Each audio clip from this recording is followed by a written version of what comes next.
Well, hello everybody. This is your boy Dadrian. Here to just start off just saying, I thank God for this opportunity. Thank God that I'm still alive.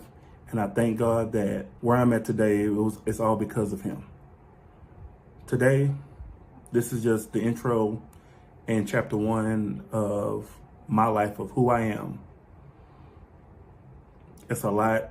I have to make sure that I keep my emotions in check because hopefully this brings healing to people who are hurting. I've learned that the happiest person in the room is probably the one person you need to check on. I have been that person. Matter of fact, I am that person. The name of the book, Dadrian Living in a Cold Man's World.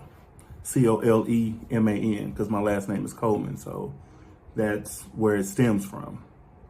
And I'm gonna talk about some things that's gonna help bring clarity of who I am as a person, as well as, tell my truth. Yearly, we have almost 1 million men. No, take that back. Over half 500,000 men committing suicide because they're being heard but not understood. And so my job is to give people a reason to have an outlet. You can leave your comments, whether how you feel, good, bad, or indifferent. My truth is my truth. It's through my life experiences. And, I want to say this book that I'm writing, as well as telling it on video, is because people need healing. Men need healing. And so men should not be caught up with not being able to express how they feel. I know that my story is going to put people in a bad light because they feel like they're this good person and when really they're not. And I'm for certain that my children are going to tell the same thing about me, that I wasn't always the greatest dad in the world, but I did teach them discipline, structure, and how to handle life situations when they come. And even because me as a father now, I would never had a godly example. Emphasis on godly example. I had fathers around that wasn't my father. This is just the intro, and I'm gonna do chapter 1 as well. Dadrian, living in a cold man's world. These videos are dedicated to my wife, Sophia, who is amazing, who is phenomenal. I can't imagine doing life with anyone else other than her. She has helped me grow in astronomical ways. This is also dedicated to my children, Julina, Robin, and Dadrian Jr. Yes, there are a lot of juniors on both sides of me and Sophia's family, so it's only right to have a junior. We have to believe that, number one, we're overcomers. There's no obstacle too hard that we can't overcome.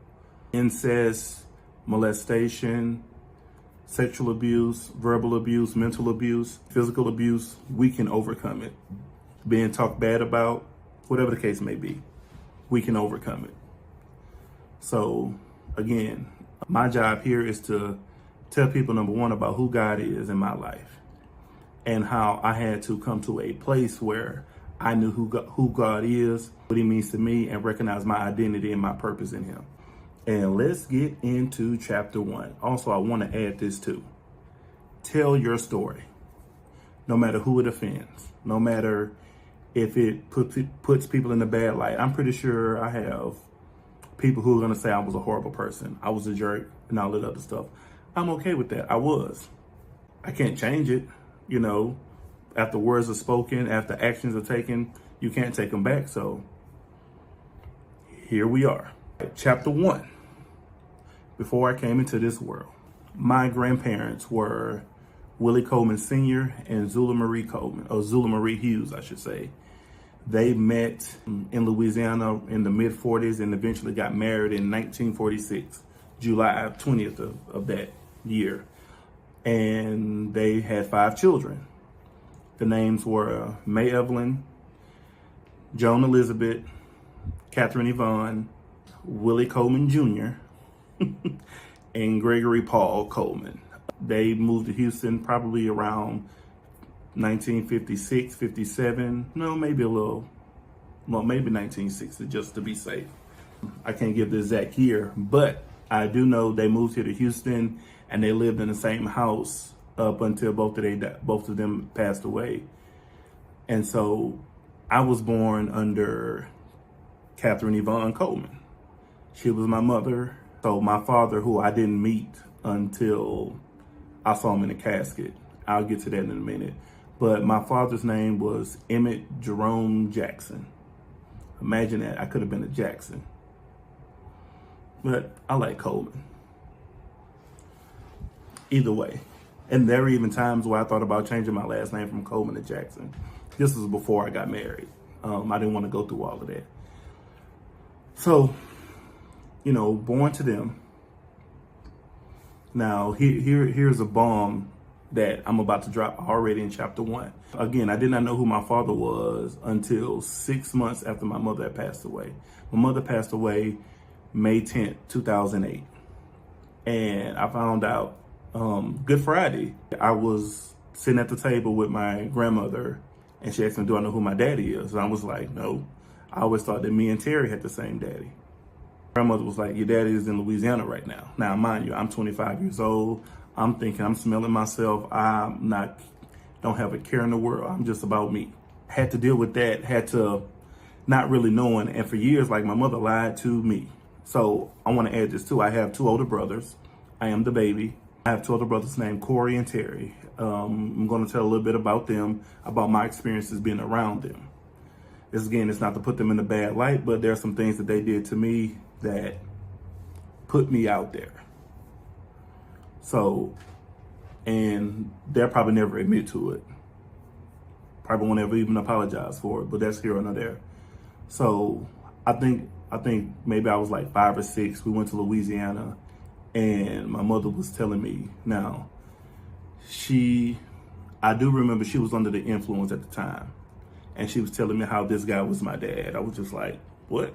And so he was just as shocked as I was, because he was like, well, I need to talk to your mother about this. And I don't know what conversation they had. Whatever it was, I never seen him after that.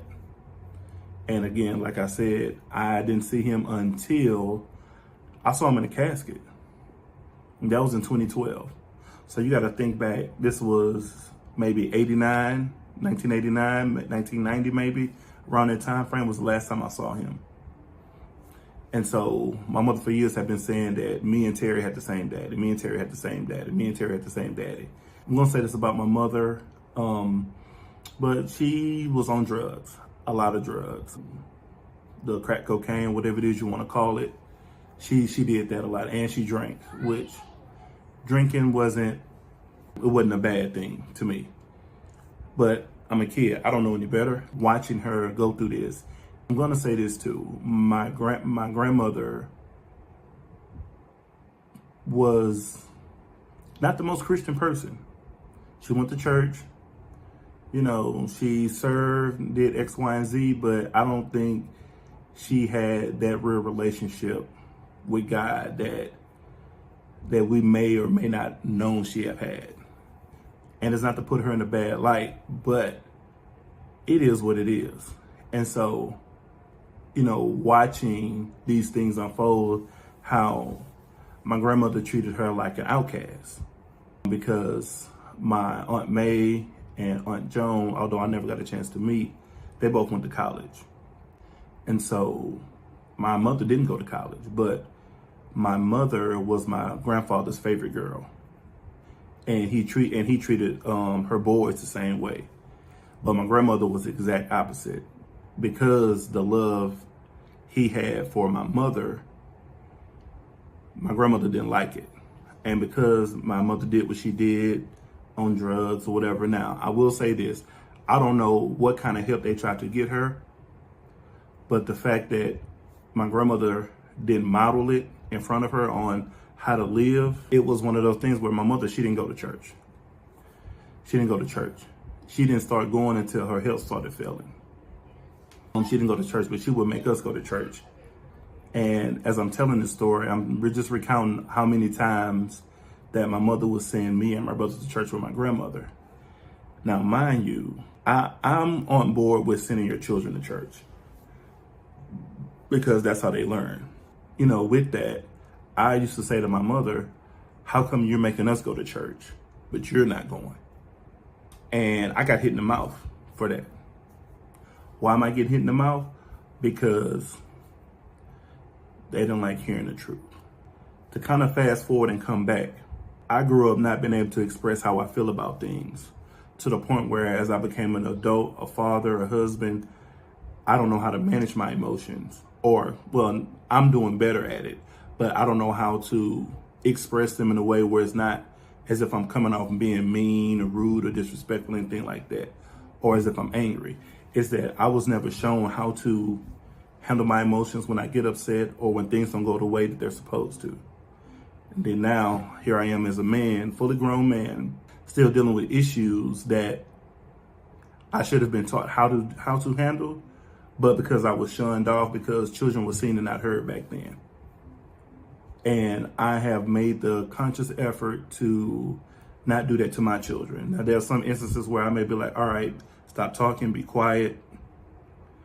But, you know, there are times where I let them express how they feel so I can find out the root cause as to why they feel the way that they feel. Again, us growing up, didn't get that opportunity. Children were seen and not heard. Children couldn't be in adult conversations, which I'm okay with. So dealing with all of that, my mother on drugs, on top of, you know, bringing different men in the house, sleeping with or whatever. And that was really, I'm not gonna say it's my first interest into, well, I would say my first interest into sexual immorality, because my mother was not married. You sleeping with guys who are not your husband. And now you're teaching your children that it's okay. Teaching your boys that it's okay. Like, just really thinking about it, trying to get it out right now. It's like, I'm a firm believer that my mother did not do all that she needed to do for us. I stand 10 toes down on that. I'm not ashamed to say that. I'm not ashamed to say what it was. You did drugs all the time. You stole money from your children when they earned money because you needed to fix your habit. And then when we tried to say something to you about it or correct you, you wanted to beat us or hit us with something. And also, you know, there are a lot of family secrets in my family, no matter if it's the Coleman side or the Hughes side, that's not being talked about, but it needs to be talked about. Because there are people in our family who look, well, I'm gonna say look just like me, but there are people who are dealing with stuff that is not being addressed and it's not being talked about because they're worried about if they're gonna offend somebody. Offend them.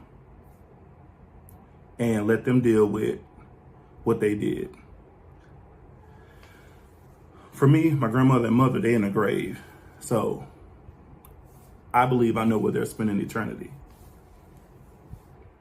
Because my grandfather used to always say, how is it that you go to church every Sunday, every Wednesday, you know, hear the word and don't bring none of it home? This is my grandfather. Now, my grandfather, he read the Bible. Although he only had a 7th grade education, he worked and he retired. But he retired before I was born. But, you know, I'm not gonna say he had a drinking problem. I noticed that when he would drink, it's because he didn't want to have to hear from my grandmother. Because my grandmother would always be, well, why you doing this? Why you ain't go take a bath? Go do this, this, and like just nagging him. And so to the point where he just like sip a little something before he come in the house. And when he come in, like, because I believe he didn't get the opportunity to just relax before he got a chance to eat, shower, do whatever. It was, he hear, and he didn't get a chance to really relax because as men, we have to deal with a lot. Now, my grandfather, he came up in the 40s, 50s, 60s, and 70s. During that whole time, civil rights, X, Y, and Z, stuff like that. And not to say my grandmother didn't come up in that time too, because they were both born around the same time. But he had to deal with all of that. He had to deal with X, Y, and Z. And then for him to come home and have to deal with a woman who was nagging him, and sometimes he just need a break. Thank God my grandfather did not kill himself with all the nagging that my grandmother did to him. Again, people gonna say, oh, you don't know what you're talking about. No, I know exactly what I'm talking about because I was there. A lot of these family secrets, the ones that I know or that I've experienced, is gonna get talked about. This is just chapter 1. We ain't even got to the nitty gritty of what's gonna be discussed. Here's my problem with it, is right. with this secret about me not knowing who my father is, who was being protected? Matter of fact, why wasn't this explained to me when I became a teenager? Like, I'm learning that we have to give children credit for their intelligence. And we can't just shun them off because, oh, we think they don't know better. Well, have we given them the opportunity to? I was never given the opportunity. I was never shown what a healthy marriage looks like. I was never shown how I'm supposed to live my life according to God's word. I was robbed of my purity because of my mother. Because she was sleeping with other guys and the oohing and ahhing, moaning and groaning and all that other stuff.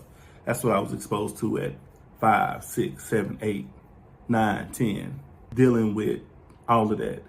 And having to be able to function and be quiet and not say nothing, not say how I feel about something, things like that. So now that you all know who I was born to, my grandparents that were born in Louisiana before they moved to Houston, and my mother getting pregnant by 3 different men, is not okay. It's never okay. Not at all. This is just the intro. This is chapter 1. I hope that you all eat on it. I will see you all next week. So just like, again, I hope this helps somebody. It's just the intro to my family. Like, next week, it's probably going to be a doozy. Just talk about my early years, my early time growing up as a kid. Probably around when I was Robin and Junior's age at the time. I seen a lot of stuff. A lot of stuff I shouldn't have seen, but it was a lot of stuff that I seen. And I shouldn't have been exposed to it. But hey, this is Dadrian, living in a cold man's world. And until next time, y'all stay blessed. Love on somebody today. Don't matter who it is. Show some love towards someone, because we don't ever know what someone's going through, and they'll definitely need it. Till next time, peace.